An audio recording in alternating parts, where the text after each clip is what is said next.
kaiju may land in San Francisco. The second attack hit Manila. And then the third one hit Cabo. And then we learned this was not gonna stop. In order to fight monsters, we created monsters of our own.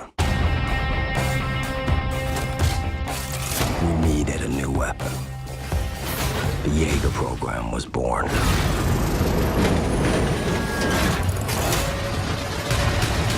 On vient de voir un petit film d'un petit auteur qui s'appelle Guillermo del Toro. Et je crois qu'on vient juste de prendre notre pied, quoi. À la base, j'aime pas les robots géants, j'aime pas les monstres géants, et en fait là, comment dire, j'ai vécu une sorte d'orgasme cinématographique. C'est juste hallucinant de spectacle. 2 heures de pure extase sur grand écran, c'est un rêve de gosse. C'est visuellement époustouflant, il y a des scènes d'action absolument dantesques. C'est juste une tuerie, c'est des combats de malades. Faut pas chercher quelque chose de très intellectuel. En fait, c'est juste des robots et des monstres. Mais voilà, on en prend plein la vue.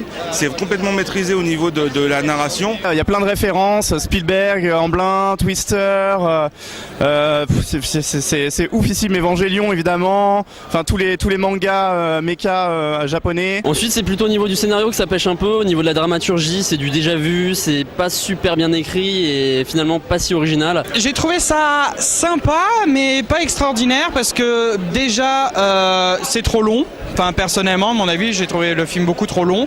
Rébarbatif en fait à la fin parce qu'à force c'est toujours les mêmes scènes, les mêmes actions. Voilà, enfin moi j'ai trouvé ça très long, très vain et franchement, enfin. Un petit peu des réserves sur un peu manque d'émotion quand même sur certains points. Voilà. L'histoire, elle est pas du tout prenante. Enfin moi j'étais pas du tout scotché.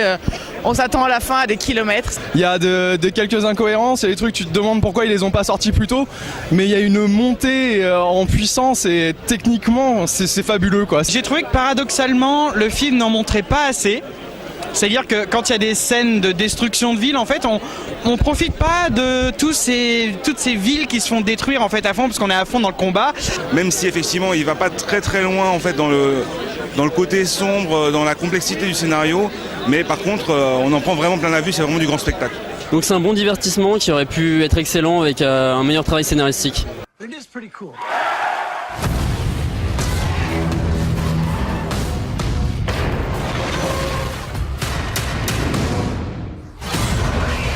Pacific Rim. Faut que tu me poses une question parce que sinon je vais pas pouvoir répondre.